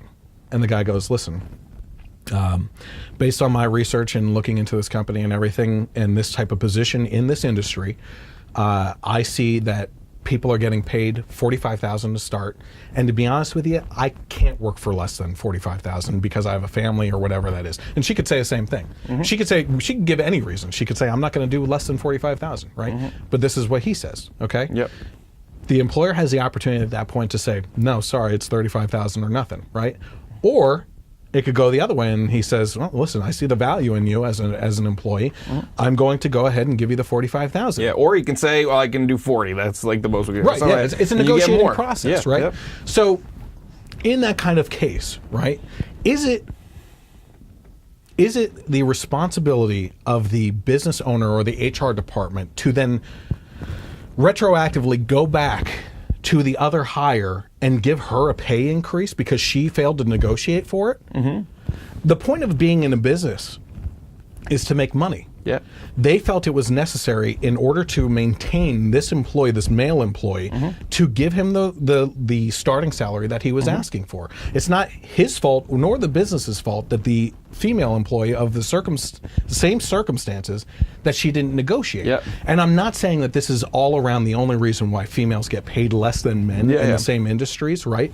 By no means. This is just a small percentage. But what I will say is maybe in order to help alleviate this type of situation specifically, colleges should be offering courses to women on how to better negotiate starting salaries and pay increases. Yeah. So that they can have the skills required to go into an HR department or in an interview and successfully negotiate a higher salary. Yeah. That's all there is to it. There is a real world example of exactly this that just happened. Okay. With I don't know if you've heard about it. That movie, All the Money in the World, that Kevin Spacey was cast in. That had to do reshoots. Mark Wahlberg got paid substantially, like a lot more for his research, but Michelle Williams got like basically like $1,000 or less. But I read through the articles, and he had negotiated his rate for reshoots. Yeah. She didn't. He should, and now what he did as kind of like a show of faith, you know, also because he was getting villainized completely, even though nothing of this was his fault. He donated all of that to to the Time's Up charity or whatever, you know. Like, he negotiated it. She didn't. I mean, what do you want, you know? It's nobody's fault. I won't even mention what Billy said there. I saw a couple there. So in regards to this interview, though, if you want to Google it, or I'm sorry, YouTube it, just look up Channel 4's Kathy Newman interviewing Jordan Peterson. I promise you, I think it's about an hour and a half long. It is just a full-on demolition of this woman. Okay, from start to finish, it is completely worth watching. It's so great when you see an intelligent person like debate. Someone that's so sure that they're right on everything. Yep. Right? I even admitted, like I laid out what one reason why females may make less than a male in a situation, right? And I say right away, I said immediately after that is not the only reason why this happens. Yeah. But it is one of the reasons. One of the reasons. Yeah, I am not completely sure on why everything happens. There are certainly sexist people out there in interview situations. But you have to understand there's nuances to everything. Yeah, I just watched another video of someone interviewing folks at the Women's March. And next topic. And they were talking about they asked someone said they were there protesting the wage gap and all this. And the guy was like, well, you do know that the wage gap also doesn't take into account hours worked, the professions. They just go by dollar for dollar, whatever, you know. And then I've heard this argument before. I love when they say, and if the wage gap was true, why wouldn't companies just hire women and save money? Yes. And men wouldn't get any jobs. If they're so greedy, they would want to save as much money as possible, and then they should just hire all women. And men would not work. Just fall apart. Oh God! They don't know what to say. You see the face. You're just like, that guy just stared at the interviewer in that. And I know what video you're talking about. Actually, my friend Kira Nuance Bro showed up in it. Oh no, I watched another one after. Okay. Yeah, because he asked the same questions. Oh yeah. So, like I said, Kira's the one I'm going to be interviewing at CPAC this year about California laws and everything. So, yeah, we're going to get into the Women's March here. I just left it as an open discussion on the Women's March and the March for Life and everything. Both huge turnouts. The president made history, essentially, by being the first president to address the March for Life and actually took a stand on it, right? But the March for Life was it's a contrast to what the Women's March was about, right? Yep. The March for Life is literally people promoting life. And the Women's March is promoting that they want to kill babies if they want to. The exact opposite, right? And not only that, when you actually saw all these interviews, and there were many videos out there of people being interviewed for the Women's March, they were asked, why are you marching? And the majority of the people just said that they hate Trump. That's it. Oh yeah, there's no reason. There's no reason. Which has nothing to do with being a woman. Yeah. There's plenty of men that hate Trump too. There's plenty of men wearing pink pussy hats out in the parades too. Which I saw the one video. Might as well wear that women's dress. That's a new fashion, I saw too. the one video of a guy who was like sarcastically asked them, like, well, the pink pussy hat is kind of like not inclusive for transgendered women who don't have vaginas, and for women of color and things like that. And there's like, well, Oh, no. The best was the girl's like, well, we did not. No one ever had that intention. It's just more a symbol. Oh, no. And then she goes, plus it's just the color of labia. And the guy goes, like really thinking on his feet. I give him a lot of credit. Well, actually, not all labia come in different shades, and some people have darker labia, and. And it just really is not inclusive. And would you agree to take your hat off because it's not an inclusive and she did. She did. It was great. I will take it off. And he was just like, we're really doing a great job of bringing people to stuff like that. It's so funny. Again, when they're being interviewed, their arguments just fall apart. No, they had nothing to say. And to be honest with you, there were a couple people that I saw that posted. Some of my own friends posted pictures of them at the Women's March holding these disgusting signs. Yeah. Right? The one person posted a picture of a woman holding a sign that said, I would call Donald Trump a C word, but he doesn't have the depth and warmth to be one. Okay? I get it. Yeah. On the surface, it's funny. It's a disgusting, funny joke, right? But what the hell does that have to do with what you're marching for? Yep. Like, again, this is just like the NFL protesting, right? Where's your messaging? Your messaging, when we ask you what you're doing out here and why you're protesting, is all over the place. Every person you talk to, there's a different answer, right? Yep. It all just has to do with women. The women's issues, that men have the same issues in most cases, except for the reproductive rights. Yep. That's it. That's and the I would only argue difference. that men do have that issue if they do care about the child. Yes. And then that it's their child as well, but whatever say they have is just kind of thrown out. It doesn't matter, so. Well, but that's white male privilege too for you, I guess, or just male privilege. Oh man. So that was a sharp contrast. So I found this was actually pretty interesting. Oh, Billy. What do you say? Do you want to say it or no? I don't know. Oh, jeez. Now you can go back and watch the Facebook live stream for some of the commentary that's going on.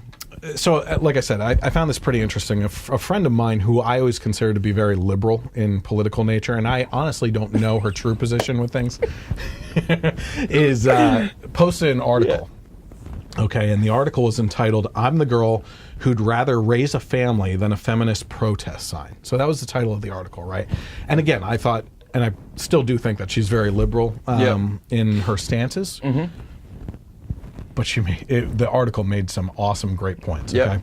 So the article posted on the website Odyssey said the following.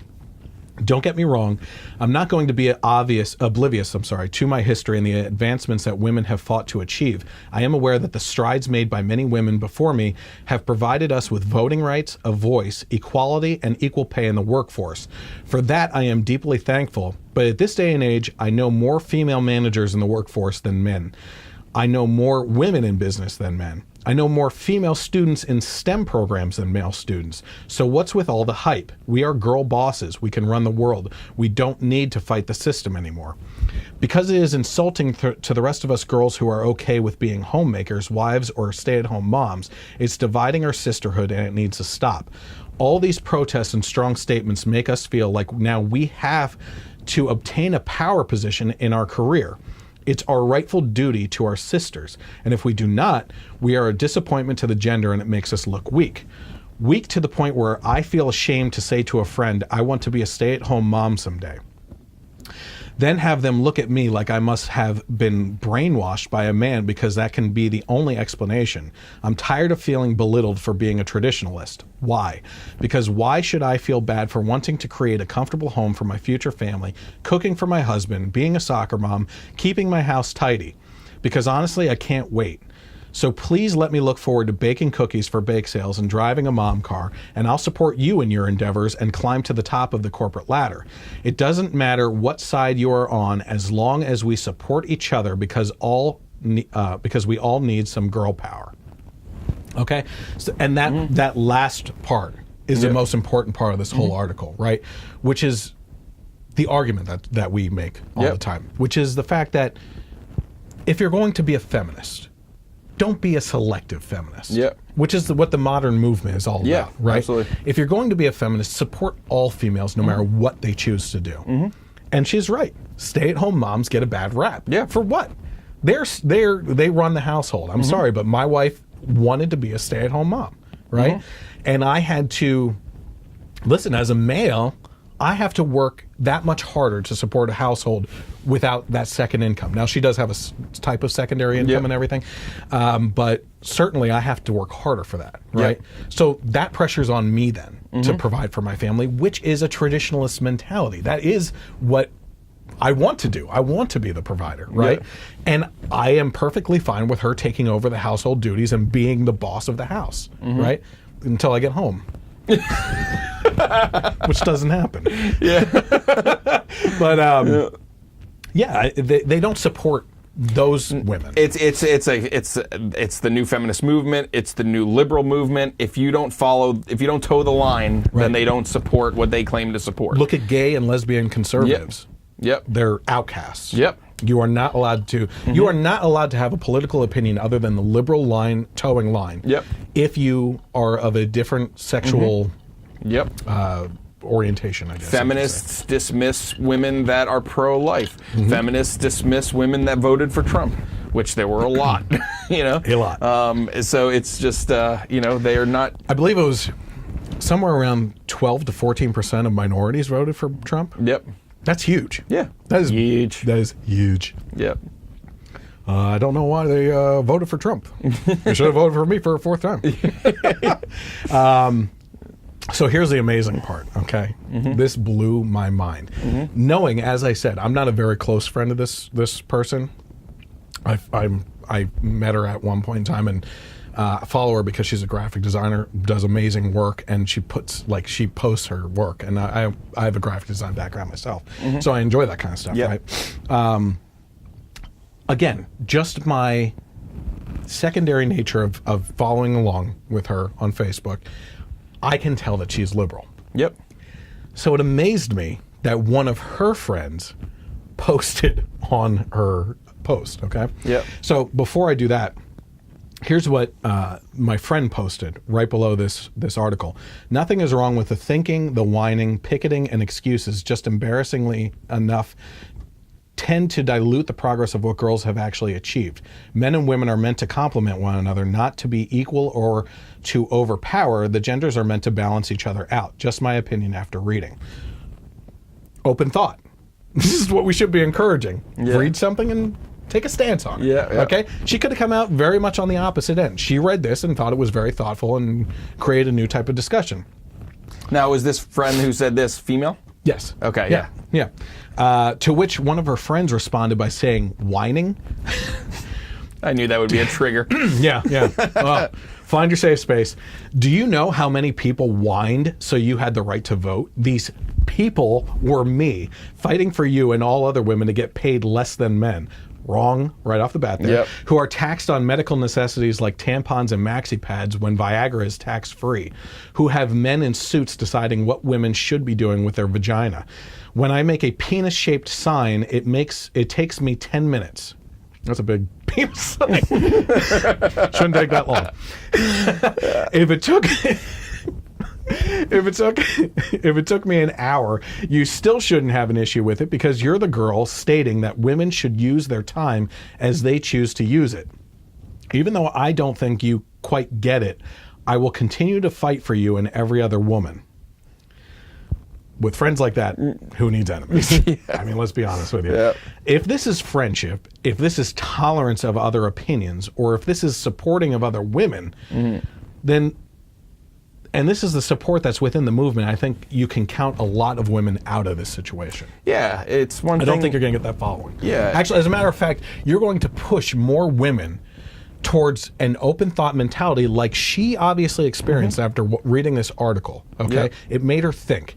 And when you take that kind of stance against a friend, instead of trying to intelligently debate or argue your point instead of demeaning the person for posting it, right? Yep. You immediately put up a wall between you and that other person deflect them away from your message, and now they're going to find somewhere else with a different message. And guess what? You're welcome. You're welcome to our side at any point in time, because in the conservative movement, it doesn't matter your sexuality, your sex, your gender, your political affiliation in the end, okay? Freedom is freedom and liberty is liberty, and it doesn't matter where you stand as long as your actions don't impose on someone else's freedoms. You are welcome in our movement. The tent is big. It's just through the scope of the media that makes it look so small, and that is not the case. Yep. Absolutely. Yeah, I mean, this friend's response is exactly what we've been talking about. Yeah, it's a feminazi. Yep. Total feminazi. I'll tell you what. I had another point, but it just like when you went off on your rant, Sorry. Gone. What are we so getting? captivated. Are we getting anything besides just crazy comments at all? Not really, but they're all good. They're entertaining. Go read them, I guess. I'll read them all after I'm done then. Anything that you want to point out there in regards to the article that we just talked about? Yeah, it's just, you know.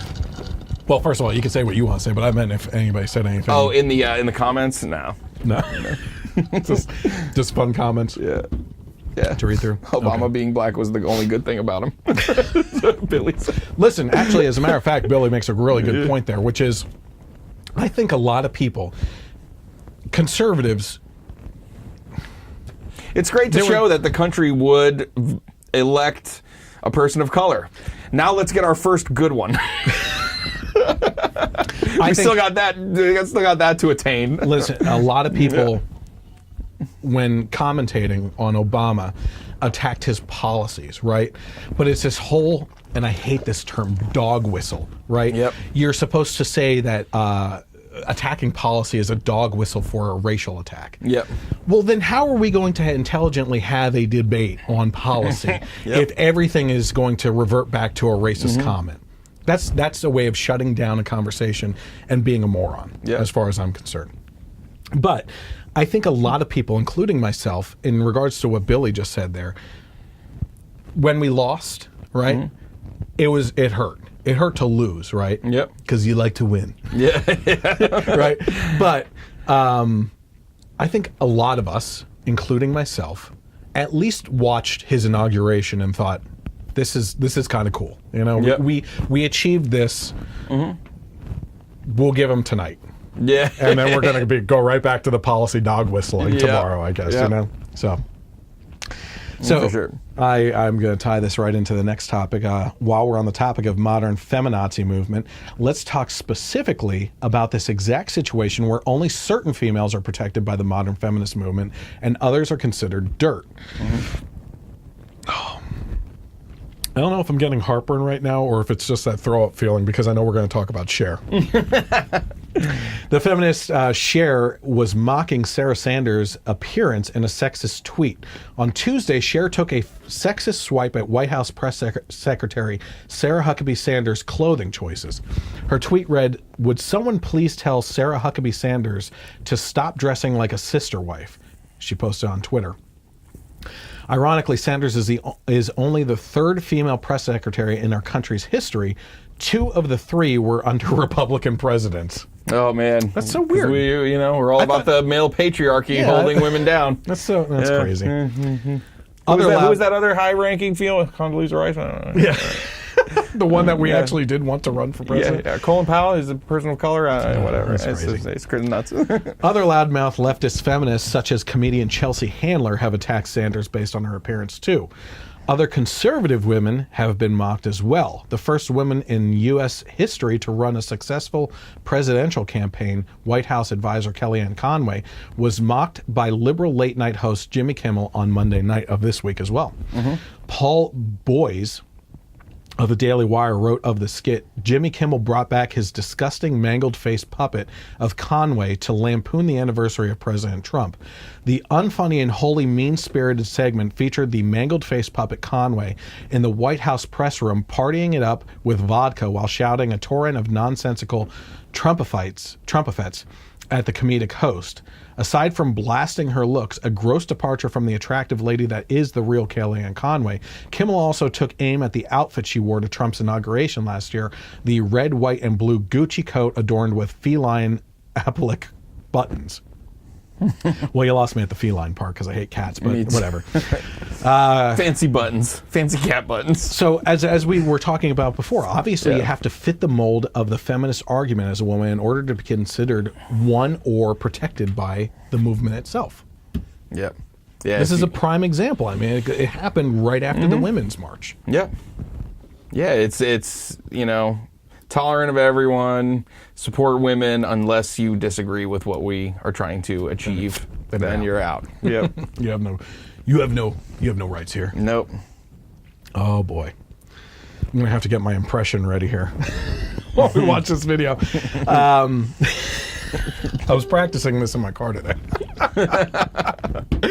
A recent video has gone viral and is being praised by the liberal left in this country of Senator Cory Booker unleashing on the DHS secretary, and yet the left still doesn't understand the sheer amount of hypocrisy that they're projecting. So let's take a look at Senator Booker going after the DHS secretary. The commander-in-chief, in an Oval Office meeting, referring to people from African countries and Haitians with the most vile and vulgar language. The language festers. When ignorance and bigotry is allied with power, it is a dangerous force in our country. Your silence and your amnesia is complicity. Right now in our nation, we have a problem. I don't know if 73% of your time is spent on white supremacist hate groups.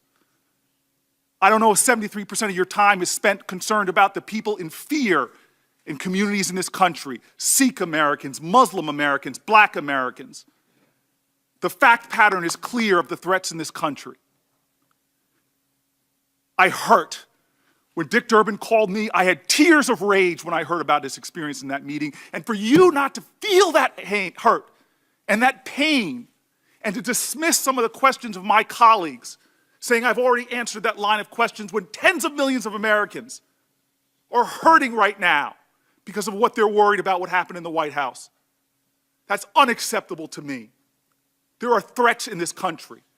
People plotting. I receive enough death threats to know the reality.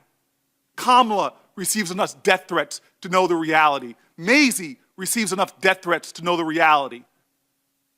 And I've got a president of the United States whose office I respect, who talks about the countries of origins of my fellow citizens in the most despicable of manner. You don't remember. You can't remember the words of your commander-in-chief. I find that unacceptable. Mr. Chairman, I'm grateful to be on this committee. I'm more than ever today happy I am here. Thank you. I have tears of rage watching this video. I don't know what to do with my hands.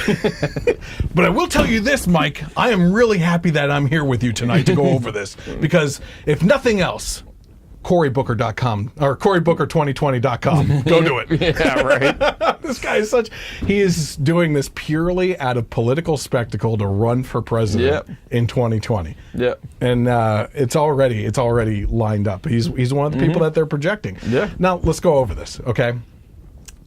What is he doing here? Seems like he's mansplaining. What a mansplainer. And it's to a woman. That's pretty sexist that he would attack a woman like that. Yeah.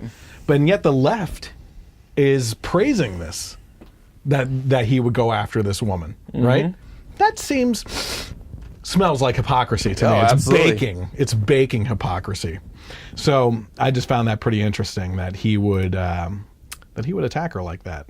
Yeah, Joshua Williams comments, it was if that was a Republican white male talking to a minority woman, there would be amazing rage from the left. Oh, it would be a 24-hour news cycle on that alone for at least the next week. Yep. Absolutely. But, what's funny here is that specifically what Booker is talking about his tears of rage that are happening, is in regards specifically to Trump's S-hole countries remark, right, about Haiti, right? Haiti and African countries. Right. Yeah. Which is kind of interesting because a president of Uganda just came out and said that President Trump should be praised for being unapologetic of saying things and being frank with the people, and actually said that he should be praised for not mincing his words after his asshole country's remark. Ugandan President Yoweri Museveni. Good job. That was good. Yeah. I like it. I'm keeping it in. It could be. I'm not going to edit. It could be way off, but I won't know. Yeah. Wow. Wow. He said he loves President Trump for not mincing words when it came to calling African nations asshole countries. Museveni said he does not know if Trump was misquoted, but that it doesn't matter because he speaks frankly and you can't survive if you're weak. Listen. We are not weak. Okay, I may have little hands, but I have great ambition. And there's one thing we are, it's strong. Yeah, it's strong. Very strong. Very, really greatly strong. So you you love that. Is there another comment for you? No. Oh, okay. Okay, so we actually mentioned this earlier in the podcast, too. According to News Channel 5 in California, New California has declared independence and hopes to become the 51st state. Along with Puerto Rico, obviously, who's been fighting for a while. A group of activists has declared independence from California in hopes of creating a 51st state, according to KRON. The group says they don't want to leave the United States, just the state of California, because who the heck in their right mind wouldn't want to? This is the best story I've ever seen. This is so great. Well, this has actually been happening throughout Obama's administration, too, is people wanting to split off because of the... excuse me, Texas and surrounding states were talking about seceding and creating their own thing. You had that up in Vermont, I believe was one of the places, or New Hampshire or something like that. California, my boss lives in California, and I heard from his brother, who also works with me, that the area that they come from is very conservative, you know, and more the rural areas. Are very conservative, farmlands and everything else. And yes, it's those populations within the city that run the politics of the state, you know? So it would make sense that if you are, again, it's kind of like Billy was talking about earlier with corporations. It's not only the people that vote for it that get screwed, it's the people that don't vote for it that get screwed. And California is one of those states that it's cities. The votes in those cities determine the politics for the whole country. In the major elections. I mean, what is it, 54 electoral votes? Yeah, so New York and California on each end of the coast and everything will determine a political presidency in most cases, right? Yeah. Go Pennsylvania, by the way. Yeah. Finally. But in this case, you have Californians who are under these ridiculous policies right now, including being a sanctuary state, which is unheard of, just absolutely going against federal law. You have the one story we talked about was decriminalizing the intentional spread of HIV. Yeah. You know, I mean, these are the kind of stories that are coming out of California all the time. So wouldn't you, if you lived in California and loved the area for some reason? I mean, California is supposedly beautiful. It's a beautiful state, I think I was there when I was 1 or 2 or something like that. Yeah, well, I was there for a vacation. Disneyland. That's where we went. Yeah, no, it was actually one of our best vacations. It was right after I finished high school. Went to Vegas. And then that's in Nevada. Yeah, no. I know you're getting to. I know. Went out to the Grand Canyon, stayed in Flagstaff, back to Vegas, then drove down to L.A. and then drove all the way up Route 1 to San Francisco. Stayed in Santa Barbara. It was a pretty fun trip.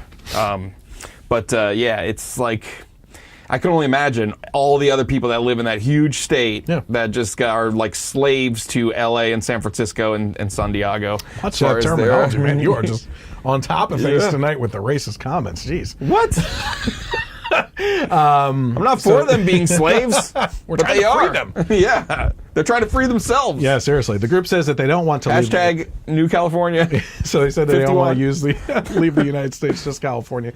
The group is organized with a council of county representatives and various committees, according to USA Today. So this is gaining some pretty good national news. New California published its own Declaration of Independence on Monday. The declaration reads in part. Do you want to read this for me? Where? The declaration that they put out? I'm losing my voice. The declaration reads in part. The whole. All right. The history of the present governor and government of California is a history of repeated injuries and usurpations, all having in direct object the establishment of a tyranny over the counties of New California and the state of California. Whenever any form of government becomes destructive of these ends, it is the right of the people to seek a constitutional remedy to the abuse of powers.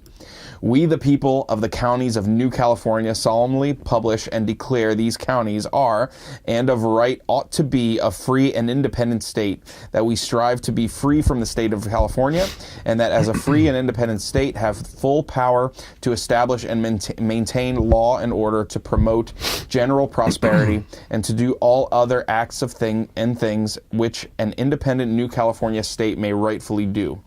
We therefore, the representatives of the counties of New California, appeal to the California legislature and the federal Congress to pass resolutions to create the state of New California.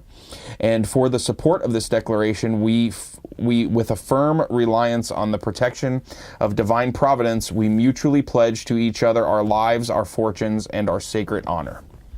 Ba-boom. Ba-boom. And apparently they are following the guidelines that were followed by, like, West Virginia.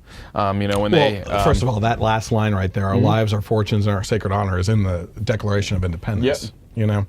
One of those founding documents that's old and dusty. Yeah, right. But the procedures to become an independent state, they're following them. It's not like they're just, right. You know. All right. Here we go.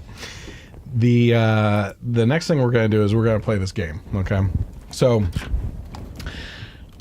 you've probably seen it on like Jimmy Fallon and stuff like that. It's also become a game that you can buy in the stores and everything. But instead of going based off of just what they come up with, we're going to we're supposed to write out our own political statements. I got Did 9. you get done? 9. I got one more like floating around up in there. Okay, just how to word that's it. what you've been working on this whole time during the podcast. Well, I've been I would have had 10 if you didn't make me read this. So, okay, so what we're going to do, I'm going to, do you want to, well, you know what? I started the last time. You're going to start this time. So you're going to put the headphones on. Okay. And I'm going to talk to you. And you're going to have to figure out what I'm trying to say to you while the headphones are blaring.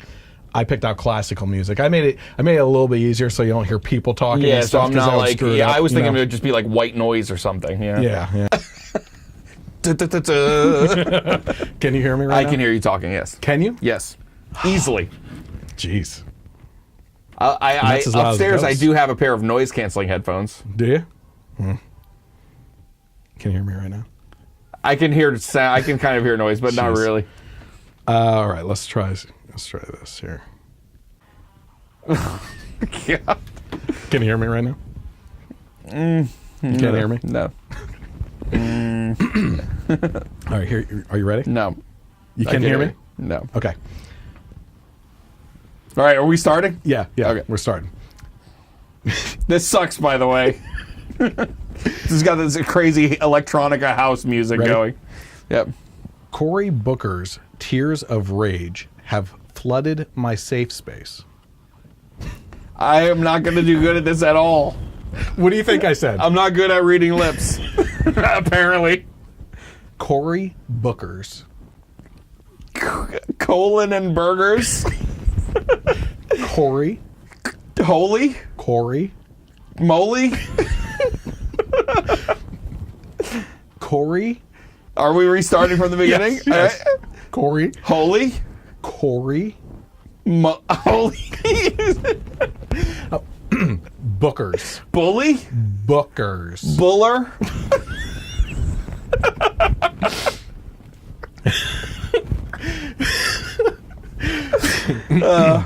Tears Tears of rage. Rage. Fill My my safe space. savings bank. Safe Safe. space. Spence. Space. Space.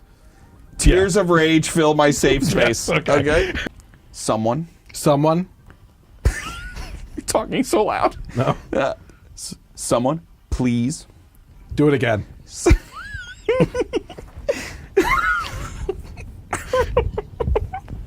He's talking so loud. Are we starting over? I don't know what this is going on. Yeah, we're starting over. Okay. This means starting over. Someone. No? Yes. Okay.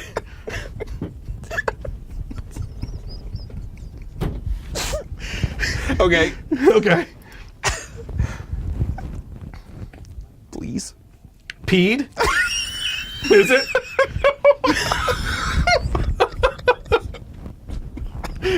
Come on. Someone. Please. Pissed. Okay. No.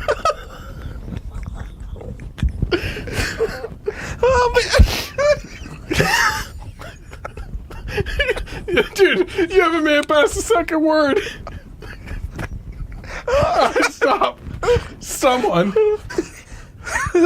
Please. Someone, please. Please. Yes. Someone, please. Oh, man. Censor.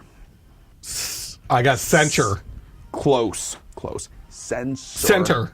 Censor. Senator? Censor. Censure? Close. Censor. Yes. Someone please censor. CNN. CNN. DLL. CNN. CNN. Someone please censor CNN. Those. Potty. Mouths. Mouths. Keep. Saying. Well, hold on a second.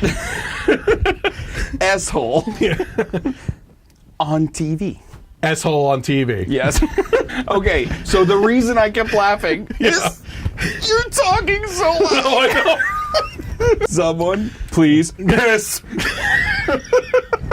Pocahontas. Warren. Warrens. Not Warren. Yeah. Okay. Warrens. Again. Warrens. Working. No, Warren. Works. No, you had it. Warrens. Warren. Pocahontas Warren. Warrens. Warranted. No, Warrens.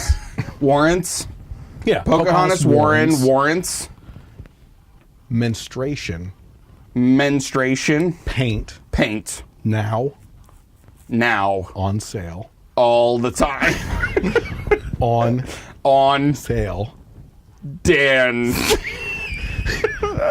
Sale. On Sale. tail. Sale. Bail. Sale. Tail. Sale. On sale. On daily. Sale. Sale. Yes. Oh, menstruation paint on sale At at Walmart. Walmart. Thanks. That's Thanks for suggesting. Say it one more time. Suggesting. I'm getting touching me. Thanks for touching me. No. Thanks for suggesting. Say it one more time. Suggesting. I'm getting molestation. Suggesting. Foreskin? Oh, yeah. Oh, man. Thanks for Suggesting. Yes. Bitcoin. bakery. Bitcoin. Bitcoin. Bitcoin. Chris. It's doing great. It's doing great. The Women's March The Women's March is not is not a singles party a singles party I want to go to. I would go. I want to go to. I want to go to. to. Is not a singles party I want to go to. Yeah.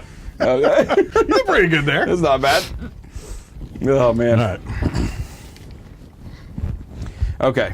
Yeah. If only the March for Life got a quarter of the coverage of the Women's March. If only the Women's March got a quarter of something. If only the March for Life Oh, if only the March for Life got a quarter of the coverage of the Women's March. Of the Women's March. Oh, okay, it's a statement. Yeah. I thought you were still going. Not a question. Trump's weight is a problem. Oprah, not so much. I saw Obama, Oprah, not so much. Trump's weight is a problem. Trump is winning Obama. Trump's weight. Trump's win? Weight Weight is a problem. It is a problem. But Oprah? But Oprah, Not so much. Not so much. Trump's weight is a problem, but Oprah, not so much. Oh, yeah. Because they're making a big deal that's a good one. of his health survey and everything. Trump proposing path to citizenship for dreamers means Hispanics should vote Republican. I can't tell you anything. I saw Trump. That was it. Okay. Trump proposing path. Yes. To citizenship for dreamers. Means Hispanics. Bitches be back. Bitches be back. Means. Please. Means. Pisses. No. Means. Hispanics. One more time. Hispanics. Is this one word? Yes. Go ahead again. Hispanics. He's black. No, that's 2 words. Trump's black? No, that's 2 words. I said it's 1 word. Hispanics should vote Republican. For Trump. Republican. Yes. They should. Or else they'll be ungrateful bastards. Yeah. You ungrateful bastard. Oh, boy. Hold on a second. Before you put those on, let's see. Oh, my word. What? Yeah, it is dubstep. It is. It is dubstep, actually. For some reason, my comments were lagging behind there, so it was kind of funny. Yeah, my latest one is Calm Down, Mike. It's been there for a while. You need a pantomime. This is like Ray Charles painting. Yeah, seriously. That's pretty bad. How would MSNBC report their pay increase? Howard Lemon reporting a bath increase. How would MSNBC report their pay increase? Bank increase. Pay increase. Yeah. All right. I don't know if you'll know this one. Here it comes. Drop that beat. Okay. Larry Nassar should be ready for his physical exams in prison. Say it. So go ahead and say it all one more time. Larry Nassar should be ready for his physical exams in prison. Something. Kelly Clarkson. Something about a vagina.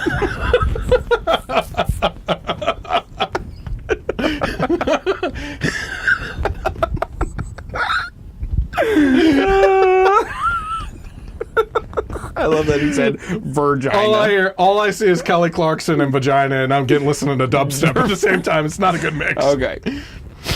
Larry. Joey. Larry. Nassar. Larry. Nassar.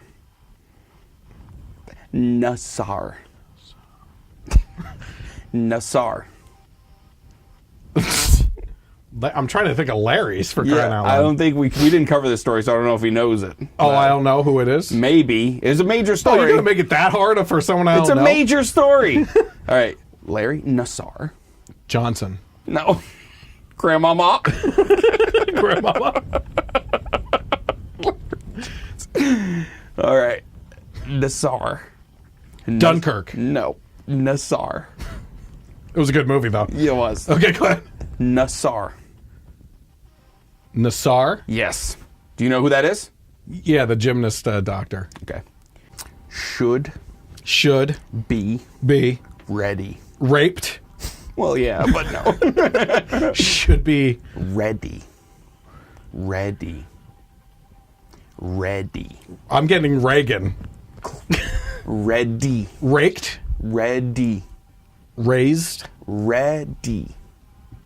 Ready. Yes. For his physical. Huh? Physical. Face. Physical. Physical exam. Viddler account. Fiddler account? That's what I'm getting. That's a deep cut. Physical exam in prison. Physical exam in prison. Yes. When you hear carnival music and smell booze, get out. Nothing. When you hear carnival music.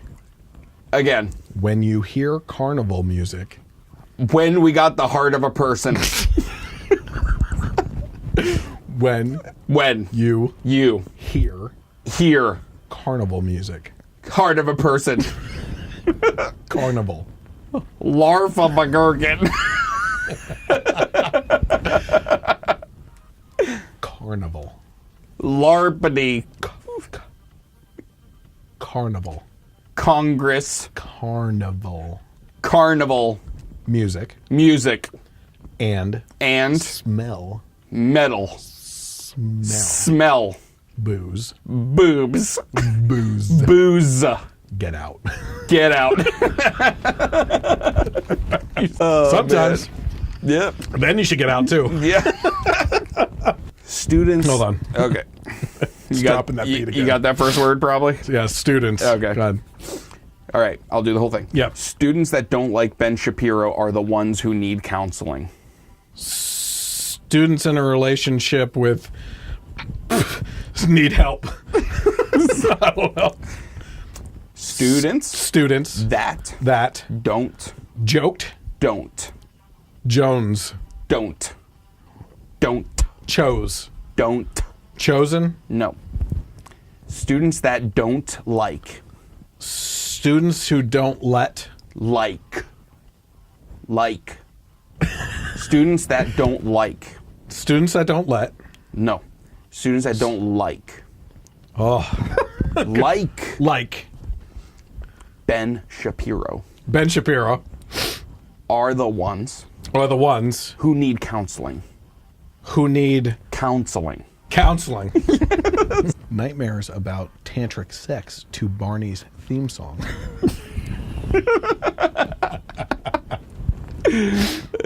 What do you think I said? Nothing. I got nothing. Nightmares about tantric sex to Barney's theme song. Comma, chameleon. I don't know. Nightmares. Democrats. Nightmares. Denture bears. Nightmares. Nigerians. Nightmares. Ninja bears. Nightmares. About. Tantric. Dontry. Tantric. Can be. Tan. Stan. Tan. Dan. Tan. Timeout. Tan. Trick. Drinking. Trick. Dreaming. Tan. Tangerines. One word. Tantric. Sex. Two. You. Boo. Two. Barney's. Parties. No. Barney's. Theme song. Scandal alert. Start over. I wasn't watching. What are you doing? I was talking to the beat. Okay. Scandal alert. Gigolo. Scandal. Gigolo. Scandal. Gator. Scandal. Stainer. Scandal. Standards. Scandal. Eagles. Scandal. Standards. What? Scandal. Huh? Scandal. Alert. Elizabeth. A lesbian. Maybe. It's possible. Elizabeth Elizabeth Warren Warren wants wants to scalp scalp Trump. Trump. Oh boy. That's pretty accurate, actually. Yeah. I'll take a Starbucks venti of Trump tax cuts. Al Sharpton is a lunatic. I'll Greenspan. I'll take a Hannity. Haynes. Hanny. Annie. Is it an H? Is it an H word? A. That's it. I'll take anyone. No, I'll take A. I'll take A. Starbucks. Doormat. Starbucks. Sharpay. One word. One word. Or, I'm sorry. You're sorry. Two words. Star. Dog. Star. Shawl. Star. Charm. Star. Bucks. Box. Bucks. Pot. Bucks. Star money. Bucks. Starbucks. Starbucks. Starbucks. I'll take a Starbucks. I'll take Starbucks. Venti. Venti. Of Trump. Tax Cuts. Yes. You never asked my preferred pronouns. You have ants on the shoes of my enemies. Yes.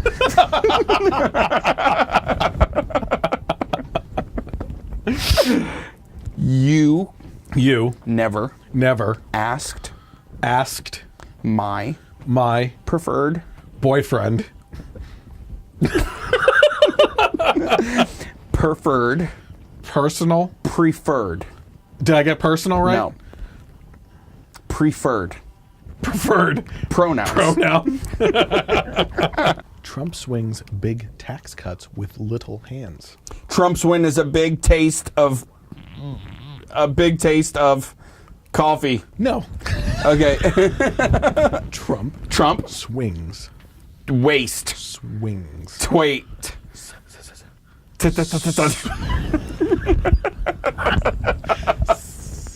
Swings. Sweet. Swings. Wheat. Wings. Wait. Wings? Wings. Swings. Trump's wings. Swings. Swing. Yes. Big. Makes. Big. Bakes. Big. Beats. Big. Be. Big. Is it an H word? No. Big. Benign. Big. Beanie. Big. Beanie. Big.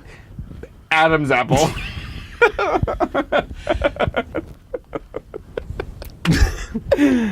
Big. Because. Big. Many. Big. Big. Yes. Tax cuts. Tax cuts. With Small. hands. Guys. Hands. Yes. What was the little thing? Tax. Trump swings big tax cuts with small hands. Okay. I want to move to New California. That's it? Yeah. I don't want to be anywhere near California. Screw that. Peacefully quiet government shutdowns. Massively love shutdowns. Peacefully. Beaverly. Peacefully. Pensively. Peacefully. Beans and leaves. P. B. P. Bean. P. Spee. P. Re. One word. P. One word. P. B. P. Beanie. Peacefully. Mensively. Peacefully. Peacefully. Peacefully. Quiet. Quack. Quiet. Quantify. Quiet. Quantity. Quiet. Quiet. Shut. Government. Peacefully quiet government shutdowns. Yes. I like it. Okay. I like those government shutdowns. Yep. Hawaiians don't know how to take cover. Say it all one more time. Hawaiians don't know how to take cover. Rwanda. Good. Do it slow. Hawaiians? I wonder. Hawaiians. Rwanda. Hawaii.